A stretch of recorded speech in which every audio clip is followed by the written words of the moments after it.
Hey everyone, welcome in to another daily editorial here on the KE Report. We're chatting with Jordan Royburn, focusing more on the technicals for precious metal stocks, mostly gold stocks right now, because Jordan, I've chatted with a number of people, analysts that are watching the gold sector and saying, look, this is a bull market, this looks very promising, there's still a lot of room to run for these gold stocks. However, the sentiment levels are still very high. Some technical indicators are showing that these gold stocks are at overbought levels.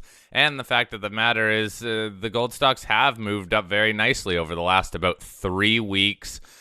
So a lot of people are saying, look, there is some correction that needs to happen. A correction is due for gold stocks in particular, precious metal stocks really broadly. What are your thoughts? What do you think about the potential of a correction? Well, Corey, I basically agree with everything you said there, or everything your analyst said. I mean, there's a couple. I mean, the juncture that we're at is kind of interesting because we have had a really strong run for the last 3 weeks, as you noted. We're getting a little too overbought. But the second thing to keep in mind, was actually three things. But the second thing is we just had a major breakout in the sector, and so after you break out from like a 7-year base, that market can remain hot. The third thing, let's remember, we just had a 17% correction in the miners in GDX and GDXJ in June. So, I mean, it's only been 3 weeks since the last correction. So when you factor all those things in, they need to correct, but they just had this major breakout, so it's probably not going to be that deep of a correction. I mean, I posited to subscribers it could be 7 to 10%. After yesterday, I think we were at 6.5% or so. Another potential outcome, Corey, is we go sideways for several weeks. So that's something to keep in mind. So when you look at all those things, it kind of tells me, yeah, we could consolidate for a couple weeks, or maybe we get a 7 or 10% decline. So I would expect something along those lines, and not some big, huge 20% decline, or the market to blast a lot higher. Because if you look at these breadth indicators, they don't have that much more room to run to the upside. I mean, the bullish percentage index, which people are familiar with, that got up to 100%. The percentage of stocks in the Huey, that got up close to 90% above the 200-day moving average. And for GDXJ, that figure got up to 90%. And there's some other things I watch, like new highs. So new highs are nowhere close to, and this is both for GDX and GDXJ. New highs are nowhere close to the 20 where they were in the 2016, 2019 peaks. So I say it's an interesting juncture because we know all those things that I just said. And so we're kind of, yes, we need a correction, but the market's really strong. It can stay strong. And it just had this major breakout. And 3 weeks prior, it just finished a 17% correction. So that's kind of how I look at it. It's possible it could, maybe it goes sideways for a month. I don't know, but I would just temper your short-term expectations here. And at the same time, I wouldn't expect some big 20% decline. I could be wrong, but so I'm looking at all those things. I'm kind of splitting the middle, and that's how I see it. Okay, so maybe a minimal correction here, because 7, even 10% for something like GDX or GDXJ, gold stocks in general, that's really not much of a move down. It could be almost even a sideways move that does correct just a little bit. When we do look at still that disconnect between the gold stocks and gold, though, we've been talking about that for, well, a long time, years, really, that the gold stocks just haven't really kept pace to gold. They're starting to play a little bit more catch up. But would it make you almost more comfortable with where the gold stocks are trading if maybe gold went through a little bit more of a correction, so then there wasn't such a discrepancy here? Yeah, that's a very good point. And a couple of days ago, when we had that, so Monday, we had that sharp decline in the sector. I mean, silver had a really strong day, and like SILJ was down like 3 or 4%. Same thing. I mean, gold was up about $10, but the miners were down about 3%. So that was even I was thinking, we're probably going to have a little correction at some point. And then you have a day like that, that's a warning signal for a correction. So yeah, I'm a little I don't know what the right word is, unnerved or shaken. It's probably too strong, but we see silver looking like it's trying to make a higher high today. Gold hasn't really corrected that much. It's still close to its highs. And yeah, the miners have corrected more.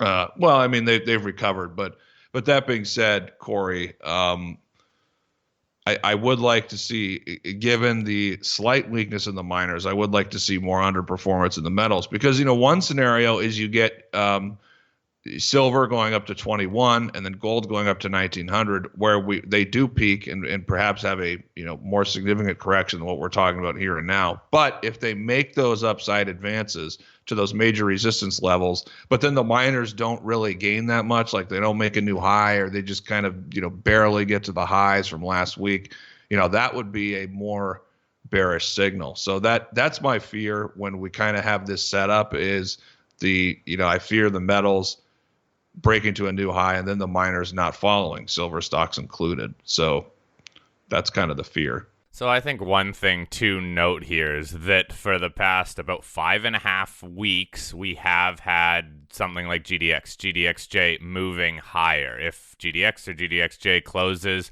right around the level it's at right now, then it would be another up week. That would make 6 weeks in a row.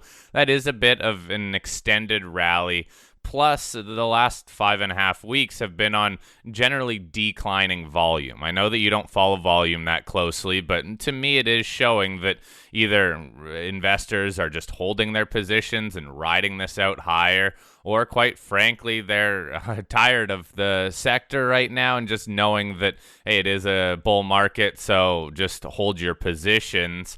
The fact of the matter is, I don't know if we're seeing a ton of new investors in simply because we are seeing this general rotation of money into some of these smaller stocks. What do you take away from the environment here where we are seeing generally declining volume, but we are seeing a rotation more into these junior stocks, the ones that had not performed nearly as well as the majors over the last couple months? That's fair to say. I'm not really big on volume, Corey, but I will say that makes sense that, as you noted, capital has moved downstream.